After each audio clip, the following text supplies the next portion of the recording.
Quantas adversidades nos assaltam, ou crises inesperadas, o medo pode ser e é muitas vezes a resposta mais natural. Vimos isto na semana passada, mas não vimos só isto, vimos que, como filhos de Deus, a nossa resposta não tem que ser só uma resposta natural, mesmo que ao início ela possa ser assim.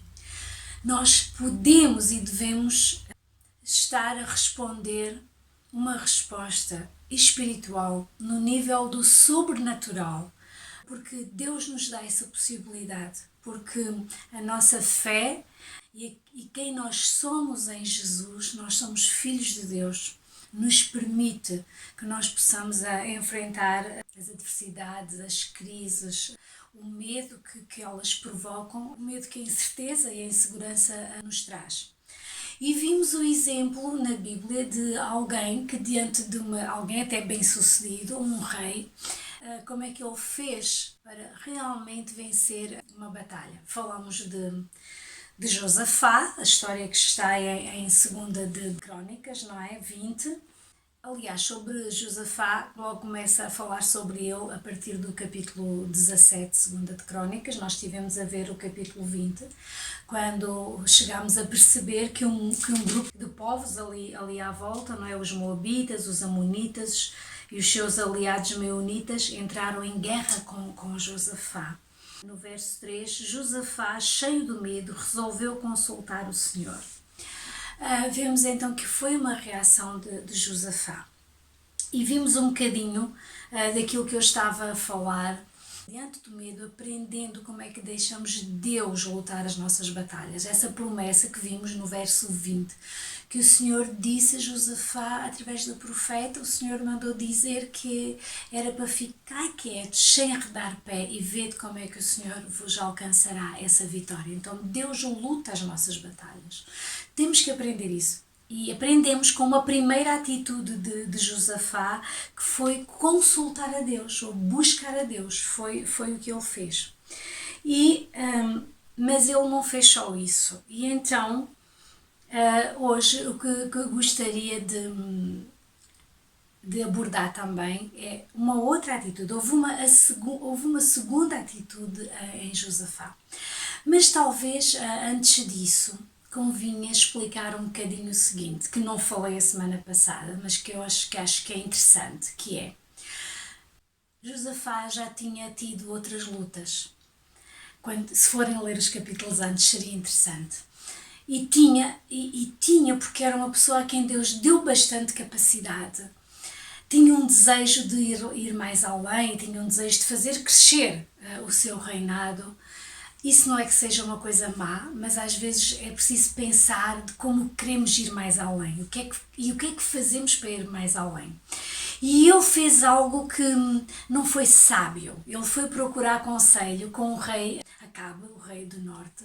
Como alguns sabem, ele e a sua esposa Jezabel, até as pessoas que não são cristãs, muitas ouvem especialmente sobre ela, mas o rei Acabe, um rei que completamente idólatra, um rei que não tinha nada de Deus na sua vida, e Josafá acabou por aliar-se a ele, fez uma aliança.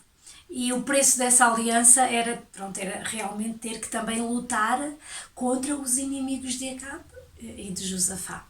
E aconteceu que foi uma batalha terrível, claro que perderam. Acabe perdeu a vida.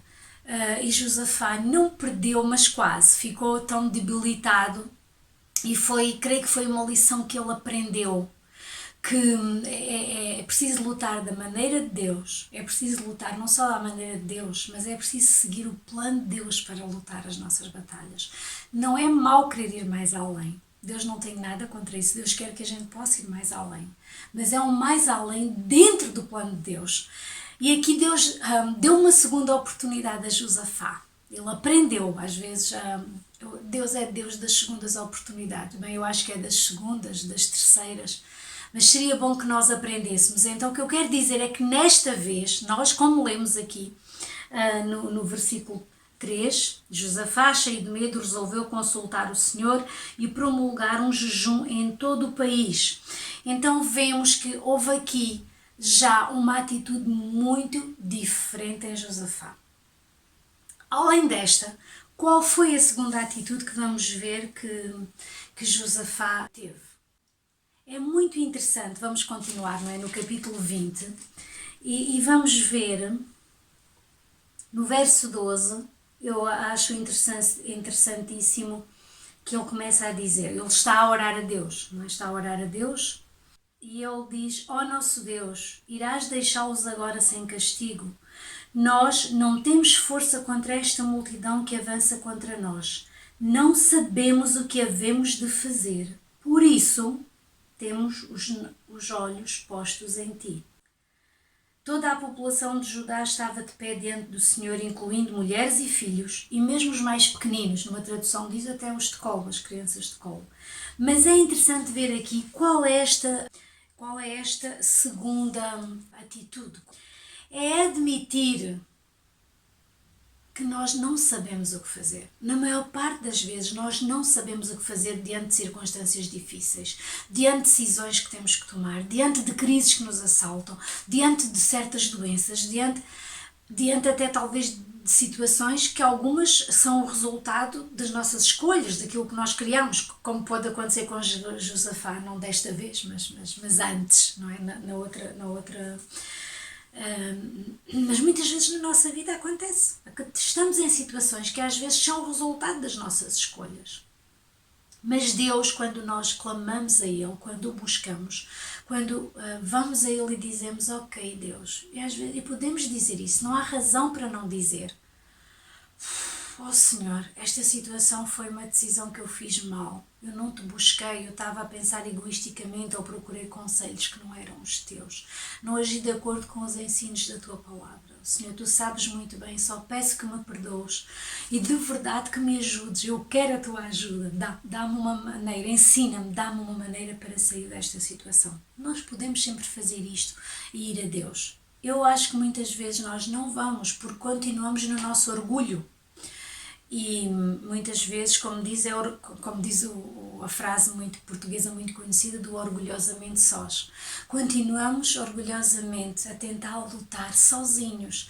E quando lutamos sozinhos, estamos a lutar no natural, estamos a lutar com as nossas armas.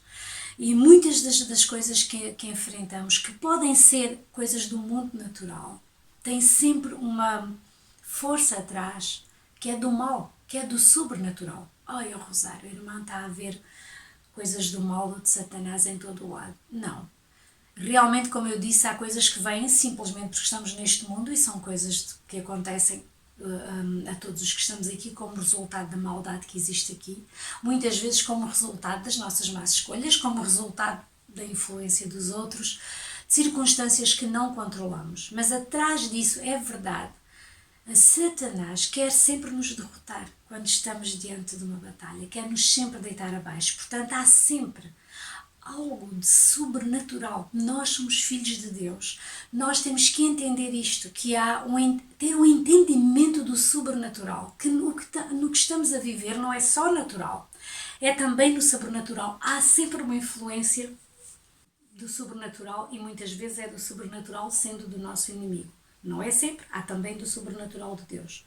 Mas o que quero dizer é que custa-nos muito admitir que precisamos de Deus, que não somos capazes, custa-nos muito admitir.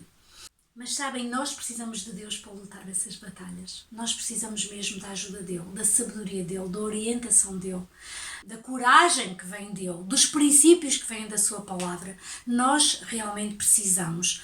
E é interessante que as coisas de Deus às vezes são, tão diferentes de como é que acontecem no mundo à nossa volta. Estava-me a lembrar que Paulo, em 2 Coríntios, é interessante que ele está a dizer que então eu posso-me até gloriar nas fraquezas, nas dificuldades, porque quando sou fraco, então é que sou forte. E isto só se entende espiritualmente falando. Porque quando ele se sente fraco, porque é que ele é forte? Porque ele clama a Deus. Porque é quando ele fica completamente dependente de Deus. E eu creio que foi isso que aconteceu com Josafá. Um rei, um homem poderoso, de ter que admitir o que admitiu aqui, que é a realidade. Nós não temos força contra esta multidão que avança contra nós. Oh Deus, nós simplesmente não temos força. Nós temos armas, temos um exército, mas nós não temos força suficiente para enfrentar isto. E sim, na nossa vida nós enfrentamos muitas coisas e algumas vamos enfrentando, mas há coisas que às vezes são tão difíceis mesmo que nós não vamos conseguir se Deus não estiver connosco. E Deus está connosco, quer ajudar-nos e não só, quer lutar as nossas batalhas, tal como Ele prometeu a Josafá e ao povo, como vimos a semana passada, verso 20, quando Ele disse: fiquem quietos, sem arredar pé, e verão como o Senhor vos alcançará a vitória. Então, eu acho bastante interessante que Josafá teve esta atitude. Também penso, como eu mencionei, Paulo, quando ele estava a dizer isto, olha, e Paulo enfrentou tanta coisa, o que esse homem passou pelo Evangelho, o que ele teve que enfrentar, ele dá uma lista: naufrágios, doenças, acusações, fome, nudez, mas ele podia enfrentar isso porque ele tinha Deus com ele, porque ele confiava absolutamente em Deus, porque ele dependia totalmente de Deus. Eu acho que o que às vezes nos custa é ter que admitir que realmente a nossa dependência está em Deus e que só com Ele é que nós vamos conseguir. Mas é muito mais fácil. Às vezes evitamos isso porque andamos no engano, mas na verdade nós devemos ouvir mais a Deus e procurar mais a Deus, como fez Josafá. E é interessante, como eu falei a semana passada, que nós temos às vezes essa dificuldade de ouvir a Deus, ou podemos ter, ou como é que nós vamos ouvir. Mas sabem uma coisa? Nós realmente temos que aprender a ouvir a Deus, falar com Ele, orar, ler a Sua palavra, é assim que nós ouvimos. E temos que conhecer essa palavra e essa promessa de Deus. Porque vejam, é interessante, quando Josafá foi falar com Deus, ele começa realmente a mencionar promessas que Deus tinha dado ao seu povo e que tinham sido dadas até a Salomão. Na altura da construção do templo foram dadas promessas realmente ao povo e a Salomão. Porque é interessante ver como é que ele começa a dizer, vocês vejam aqui, ele começa a dirigir-se a Deus, não é, Josafá, e começa por falar: ó nosso Deus, no verso 7, 20 verso 7, ó nosso Deus, tu expulsaste os habitantes desta terra quando aqui chegou o teu povo Israel e deste-a para sempre aos descendentes do teu amigo Abrão. Estabeleceram-se aqui e construíram um templo para ti e disseram: se nos vem alguma desgraça como castigo, guerra, peste ou fome, nós viremos apresentar-nos diante de ti neste templo, pois é aqui que tu habitas, e viremos pedir-te ajuda na nossa aflição e tu nos escutarás e nos salvarás. Bem, ele estava a falar naquela altura de um templo físico. Hoje em dia, o templo somos nós. Nós somos o templo do Espírito Santo. Deus veio fazer habitação em nós. Então nós somos essa habitação de Deus. E nós temos essas promessas, mas para isso é preciso conhecer a palavra de Deus. E vemos aqui o que é que aconteceu com Josafá, não é? Vemos que ele orou, jejuou e adorou, que eu acho que é uma coisa bastante interessante. Agora, quando nós vemos, ele consultou a palavra, ele ficou firme nas promessas, ele realmente declarou as promessas de Deus. E é isso, quando nós queremos escutar a voz de Deus, nós lemos a sua palavra, nós temos que ouvir as suas promessas, nós temos que as saber, temos que as conhecer e temos que ouvir também o seu Espírito. Deus fala pela sua palavra e pelo seu Espírito, porque é interessante, um dos versículos mais conhecidos da Bíblia, que está no Salmo 119 e que alguns até podem saber de cor. Das tuas instruções recebi entendimento, por isso detesto os caminhos da mentira. Das tuas instruções recebi entendimento. Depois diz no 105, a tua palavra é o farol que me guia, é a luz do meu caminho. Portanto, temos a palavra do Senhor como um farol, como algo que nos dá entendimento, para nós andarmos em verdade e não andarmos na mentira. e também o seu Espírito. Deus fala connosco através da sua palavra, do seu Espírito. Na verdade, Deus trabalha pela sua palavra e pelo seu Espírito. Então, vemos aqui que Josafá buscou ao Senhor, consultou ao Senhor e depois, diante da situação, ele foi completamente honesto e disse: ó Senhor, eu não sei o que fazer. Eu realmente preciso de ti, eu preciso da tua palavra, eu preciso da tua instrução. Ó Senhor, nós não sabemos o que havemos de fazer. Ele foi completamente honesto com isso.